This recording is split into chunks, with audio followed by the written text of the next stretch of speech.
Naglabas nga ng advisory ang Migrant Workers Office Dubai or dating Polo Dubai na magiging fully online na ang contract verification. Pero take note guys na Polo Dubai lang ang merong online contract verification dahil sa dami ng Emirates or sa lawak ng sakop nito dito sa UAE. Ilalabas ng MWO Dubai ang kanilang advisory kung kailan exact magsisimula ang fully online contract verification. Pero actually guys, matagal lang meron silang contract verification online na inaabangan nga ang slot sa kanilang Facebook page kada Monday. Pero titingnan natin kung ano ba magiging pagbabago ngayong gagawin na nila o naglabas sila ng advisory na gagawin na nilang fully online ang contract verification. Ngunit alam kong marami magtatanong nito, paano naman daw yung mga hindi marunong online? Ang sagot guys, hindi naman nila aalisin ang walk-in one day before flight. So kung ang flight nyo ay mapapatak ng weekdays kagaya ng Tuesday, Wednesday at Thursday, ay pwede na kayo mag-walk-in one day before ng flight nyo. Dalhin nyo lang ang inyong ticket at kumpletong requirements. Ngunit kung napatak naman ang flight nyo ng Friday, Saturday, Sunday at Monday, ay pwede na kayo mag-walk-in ng Thursday. At ito pa ang isa sa mga tanong ng mga OFW dito sa Dubai. Ano naman daw ang mga requirements sa pagpa-verify ng kontrata? Ang sagot guys ay eto, para sa mga skilled workers or mga nagtatrabaho sa labas, ang mga requirements sa pagpapa-verify na kontrata ay number 1, ang inyong valid contract na may basic salary requirements na 1,500 dirham. Kapag mababa sa 1,500 dirham ang salary nyo, ay dapat itong ipa-amend or ipabago ng employer nyo or ng inyong company. Number 2, ang inyong valid passport na dapat valid pa 6 months pataas. Pero kapag below 6 months ay dapat guys mag-renew na kayo sa Philippine Embassy dito sa Dubai. Number 3, ang inyong valid visa. Ngunit dito sa United Arab Emirates, ang visa natin ay ang ating Emirates ID na. So ang Emirates ID na ninyo ang ipapapotocopy nyo at yun ang dadalhin at ipapakita nyo sa MWO Dubai. At kung dati ay merong certificate of employment pero ngayon ay wala na sa list of requirements. Pero kung makakapagdala kayo at makakahingi kayo sa inyong company, ay mas maigi. Lahat din ng mga requirements na yan na nabanggit ay pareho sa mga requirements ng mga sea-based worker dito sa Dubai or sa United Arab Emirates. Sila yata yung tinatawag na free zone visa. At iba ang kontrata nila na merong downloadable form na ilalagay ko sa description ng video na ito at pwede nyo ma-download direct sa MWO Dubai website. Para naman sa mga household workers or mga nagtatrabaho sa bahay dito sa Dubai, ito ang mga requirements sa pagpapa-verify ng kontrata sa Polo Dubai. Number 1, ang inyong labor contract. Number 2, ang inyong addendum form na ilalagay ko sa description ng video na ito, ang downloadable form ng addendum form. At pwede nyo rin ito ma-download direct sa MWO website. Number 3, ang inyong valid passport. At number 4, ang inyong valid visa na Emirates ID na natin. So Emirates ID na rin ang ipapapotocopy nyo kapag magpapa-verify kayo ng kontrata sa Polo Dubai. Lahat ng mga requirements na nabanggit ay kailangan nyo magdala ng 2 sets photocopy.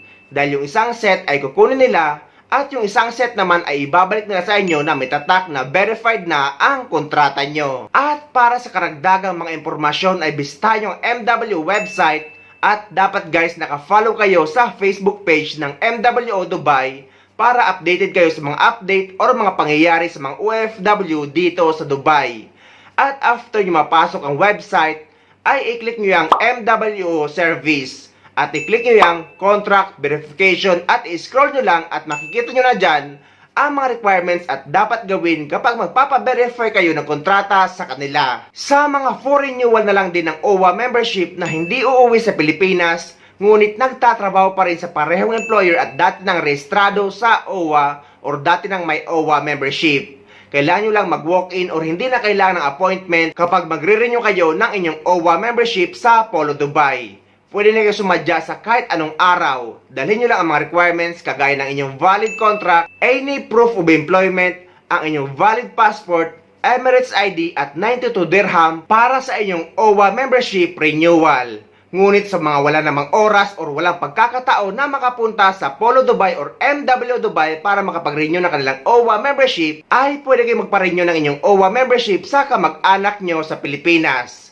Paano? Eto. Yung mga OFW natin na gustong magpabayad, yung mga walang panahon pumunta sa embassy para personal na magbabayad at gusto nilang i-renew ang kanilang OWA membership, eto lang po ang requirement, simpleng-simple lang.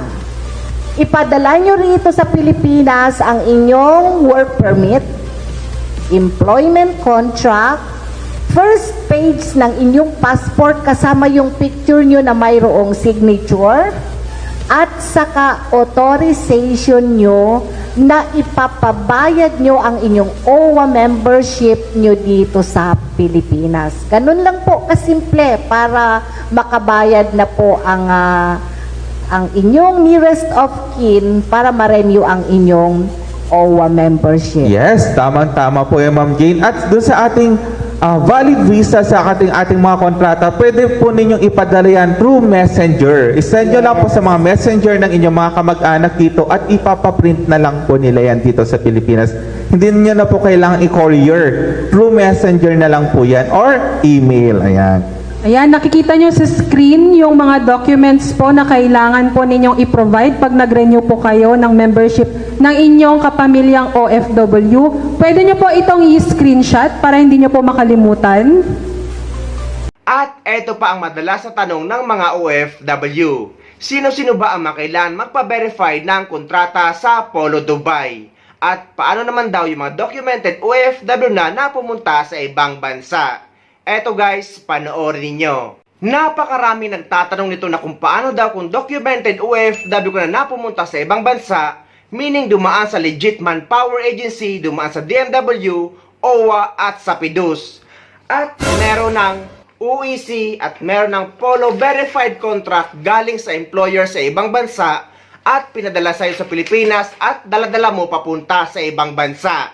Ang tanong nila, kailangan pa daw ba magpa-verify ng kontrata kung uuwi sa Pilipinas at babalik lang din sa parehong employer? Ang sagot guys, basta isa kang documented OFW na pumunta sa ibang bansa, meaning meron kang UEC, meron kang Polo verified contract galing sa employer mo sa ibang bansa, at uuwi ka, babalik ka muli sa parehong employer at walang employment changes. Hindi mo na kailangan pa ng panibagong Polo verified contract dahil nga verified na ang kontrata mo bago ka pa pumunta dito sa ibang bansa at daladala mo yan sa iyong biyahe. Kagaya dito sa isang kasamahan namin na bago na 1 taon pa lang dito, na tinignan ko ang kanyang mga dokumento. Meron siyang Polo verified contract at binigay sa kanya ng kanyang agency ang kanyang PAPSBAM account. Eto pa guys, wag na wag niyong kakalimutan na hingin ang PAPSBAM account nyo sa inyong agency. Dahil madalas sila ang gumagawa ng inyong PAPSBAM account para kumuha ng inyong UEC. Dahil kapag uuwi kayo para sa inyong bakasyon at babalik lang din sa inyong employer, ay sa inyong PAPSBAM account na kayo mag-a-acquire ng inyong UEC exemption. Pero kung hindi nyo naman hawak ang inyong PAPSBAM account, ay wala man din problema dahil pwede kayo sumadya sa pinakamalapit na POA office sa inyo para ma-retrieve nyo ang account nyo at magpa-print ng UEC exemption. This one, the same pa rin yung ano nila, yung 80% which are already exempted in taking OAC, exempted in the sense that they're going back to the same country, the same employer, and yung contract na the same pa rin. Pero clear sa immigration yon, ha? Yes pa. Ito po yung tinatawag nating balik manggagawa or returning workers, no? Ito pong balik manggagawa, sila po yung dati nang nagtrabaho sa abroad, meron po silang valid employment contract at nagbakasyon lang panandalian sa Pilipinas at muli pong babalik sa kanilang employers, no? Sila po ay mga OEC exempt. Kung kayo naman po ay balik manggagawa, online na po ito. Kung babalik po kayo sa inyong dating pinagtatrabahuhan, meron na pong tinatawag na OEC exemption certificate na inyo na pong makukuha sa sarili ninyong online account sa Department of Migrant Workers. Hindi nyo na po kailangang pumunta dito sa amin dahil dire-diretso po yung pagkuha ng OEC sa inyong online account. Verification purposes lang po because not everybody has a smartphone. How do we accommodate those who do not own smartphones? Lalo na po yung mga senior citizens po natin. Pati na rin po kapag dead po ang kanilang data or app, or even when the app is down. Sa DMW naman, sanay kami mag-handhold with our public, with our clients. So, kung halimbawa hindi adept at a smartphone, unang-una, nabagi ko nga kanina, pwede pa rin yung internet-based systems that preceded the smartphone app, no? Which means, kung halimbawa, sa isang computer monitor at home or wherever else, pwedeng gamitin yun. Hindi naman kailangan smartphone app lamang. Hindi rin namin inaalis yung face-to-face transactions. Ang kaigihan ng digitalized transactions, it eases the traffic in our offices, in our overseas, regional, and central offices. So, kung na-ease na yan, marami ng, kasi karamihan naman talaga will go through the smartphone and internet-based systems. So that means, pwede na si senior citizen OFW, mas komportable na ang aming facilities ng face-to-face transactions or assistance that we could provide. So nandun pa rin naman, may mga kiosks tayong nakahanda, may mga proper signages, sabihin halimbawa assistance with respect to the OFW pass or securing exit clearances o anumang service ng DMW. Nandun yung mga tao natin whether overseas or here, central office or regional office para tumulong. Ngunit kahit exempted na kayo sa UEC at babalik lang din sa parehong employer at magbabakasyon na kayo, ay lagi nyo lang dalhin ang latest printed contract nyo. Meaning ng latest printed contract guys, yung bagong kontrata nyo. At ang inyong lumang contract verification kagaya nito. Eto guys, yung lumang contract verification ko. At eto naman yung bagong kontrata ko or yung latest printed contract ko. So kung i-compare nyo yung dalawang yan ay pareho lang naman. Ang pinagkaiba lang, ito ay verified at ito ay hindi dahil bagong kontrata ito. Pero halos lahat ng detalye dito ay iisa lang. Kaya hindi nyo na kailangan pa magpa-verify ng kontrata kung uuwi kayo at babalik lang din sa parehong employer kung isa kayong documented OFW. Ngunit saan daw ba kinukuha ang latest printed contract or ang bagong kontrata? Kinukuha yan guys or binibigay ng inyong employer. Dahil kagaya dito sa United Arab Emirates ay kada 2 taon kami nagre-renew ng aming kontrata. After 2 taon or after ng finish contract ay nagme-medical ulit kami at after ng medical ay doon i-release ang bagong Emirates ID at aming kontrata at ibibigay sa amin ng aming employer ang copy. Yun ang dadalhin nyo pa uwi sa Pilipinas. Pero kung ang kontrata nyo ay unlimited, ay hindi nyo na kailangan pa ng panibagong printed contract, basta maayos pa at malinis ang kontratang hawak nyo. Magandang araw po sa lahat ng ating mga OFWs. Explain ko lang po at clarify ko lang po yung bagong advisory po natin. So napapansin po natin, ganito po yung itsura ng ating kontrata. So andyan po yung pangalan ng employer at yung ating pangalan at napapansin po natin 2 years po yung ating kontrata. So pag check po natin sa second page, nakalagay din po dyan yung petsa kung kailan po pinirmahan. So kung for example ito ay March 2022, noong 2024 ay expired na po ito. Pero kung tingnan nyo, na-verified po na po siya dati.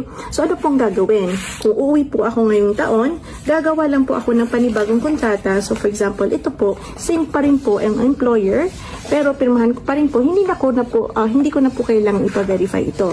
Okay? Pero pag uwi ko po sa Pilipinas, itong dalawa po ang dadalhin ko all the time. Ito po ipapakita ko sa immigration na hindi po nagpalit ang aking employer since 2022. Okay?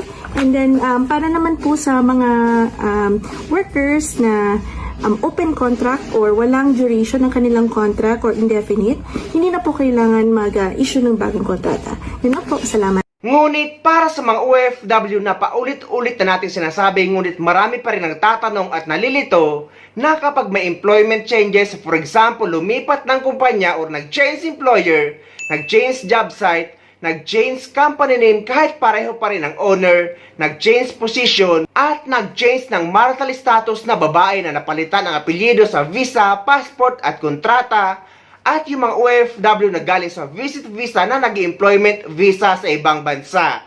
Required kayo or kailangan nyo magpa-verify ng kontrata sa polo office sa bansa kung saan kayo nagtatrabaho bago kayo uuwi sa Pilipinas para makakuha kayo ng updated UWC sa Pilipinas. Dahil kapag hindi kayo nagpa-verify ng kontrata at nag-change employer kayo, ay posibleng hindi na kayo makabalik sa ibang bansa. So ayun guys, sana may nakuha kayong idea at sana nakatulong ang video na ito sa inyo.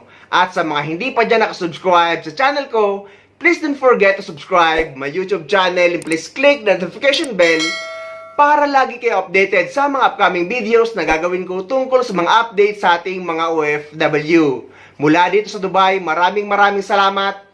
See you next time.